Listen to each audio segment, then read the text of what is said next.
Hey, this is Robert Trock with another episode of Fusion Fitness TV. I know it's been longer than usual between episodes, but we're back.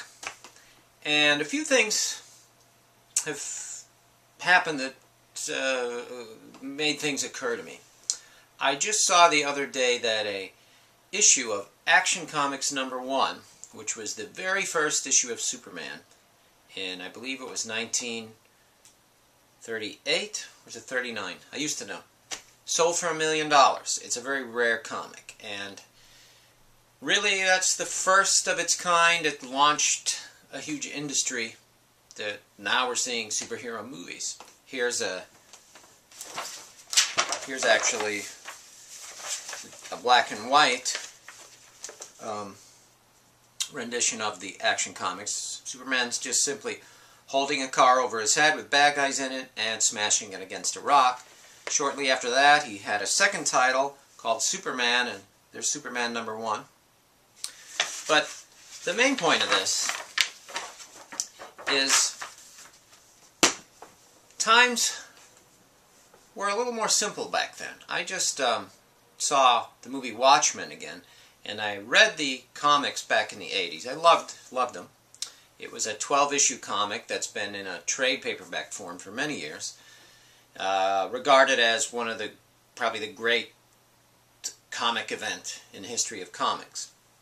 It was the first to show heroes as very flawed, and if there really were people that were trying to be heroes, what kind of people would they be? Would they be as bad as the villains? And one guy really does have powers, and how terrified is the world of him. And very dark comic, a little too crazy sometimes, but very violent, dark. And of course the movie came out last year, which every fan was waiting for. And I saw the film, and it was an okay adaptation. It's a very hard story to cram into a film. I thought it looked great. But there's one little scene in the director's cut on the DVD that I really loved. One of the old Golden Age heroes. That's Golden Age in comics means in the 30s, 40s, the days when Superman started, Captain America, when Batman started, Wonder Woman, Submariner, all those old characters. And this was one of the Golden Age characters, the Night Owl. And by this time, it's 1985, he's 70 years old. Heroes have been declared off limits. The president had started a law, no public vigilantes. He had retired anyway. So, some pretty tough bad guys, the Knotheads. It's part of a gang in this city that's really just going down the toilet. Break into his place to kill him, to beat him up.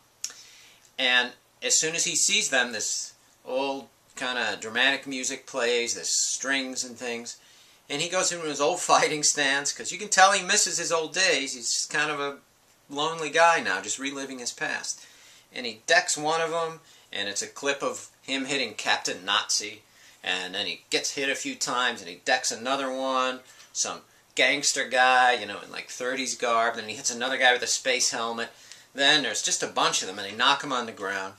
One of them picks up a statuette to kill him with, and the old Night Owl's looking up, and he sees standing over him the greatest villain. For him, the worst archenemy that they all ever fought, Moloch, standing over, about to deliver the killing stroke. His eyes go wide, and then he's killed. And the music swells. Now, yes, a sad ending, but here's a guy who really believed in the simpler times. This is really all he wanted. He wanted a simpler time where this was bad, this was good. And as movies, as our lives, everything has moved on, it's not simple like that anymore. And I personally like to read old stories, even mythology sometimes, where things are a little more clear-cut, even though the mythological heroes, Zeus, Thor, all those heroes, had their faults. When they went in and did something, they did it, and they had no reservations about doing it. So, this brings up what I'm getting to, since this is a blog about exercise and somewhat about nutrition. Today we seem to make some things, at least in my field, the simple things harder and the harder things simple. Well, what are the harder things? Well, nutrition. We know so much more about biochemistry now, and yet it's only this much. There's so much that we don't understand or know. But it is a very complicated science. If you could see, trace what happens when you eat a particle of food, what the cells do, the reactions, the hormones, how it's broken down, all the different chemical reactions, breaking up, enzymes added, it's phenomenal. And it all happens quickly. And it's amazing. Something we could never understand. Our biggest supercomputer could never come even close to doing these things. Nature is, I hope we never can understand it. I don't think we ever would be able to. Our minds can't grasp it. But the simple thing we take and make harder is exercise.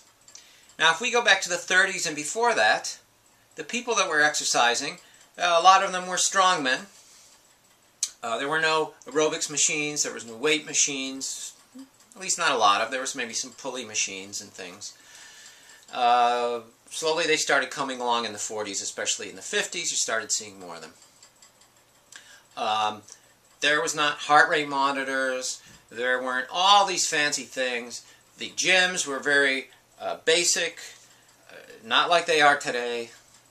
And if you went in to go see a successful fitness man back then, and usually they were guys more than women back then, unfortunately, if you went to see them, they would not teach you 50 different exercises, or even 20 different, or even 10 different.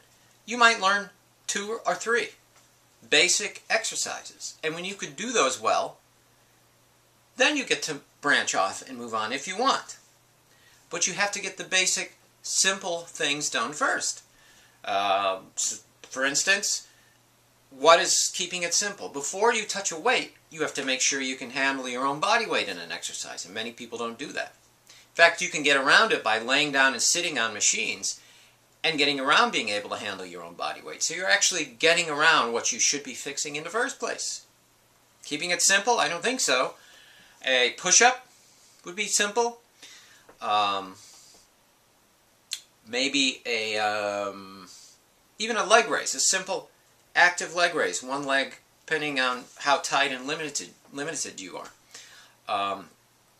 There may be some abdominal exercises in a push-up position. There may be some hip flexibility things you need to do. Your feet may be so tight you can barely bend them. There's so many things. These are all basic, simple things that you could fix. And I'm thinking of putting together an online course to help do these simple things as building blocks to build up to a tremendous exercise program. One of them would be a kettlebell Turkish get-up. A great exercise, forgotten kind of exercise that's come back. Very beneficial for strength, for your mobility, flexibility, for getting all those small muscles that a weight machine doesn't touch. And do it by keeping it simple. It's not easy, and you need instruction to learn some of these things the correct way, but staying with 1, 2, 3, 4 exercises and learning them, nailing them, not just learning them, nailing them real good, respecting your exercise, honoring the past really like they do in martial arts, yoga, other disciplines. If you can do that, you've built a base and you can build tremendous fitness, muscle, weight loss, whatever you want. These are all the side benefits that come off this kind of work. So, to take a little stress out of your life, here's the advice I have for you today. Stay tuned for my announcements about what I'm going to do about online courses. But until then, KISS. Keep it simple, stupid. And don't be a fitness sap. See you next time.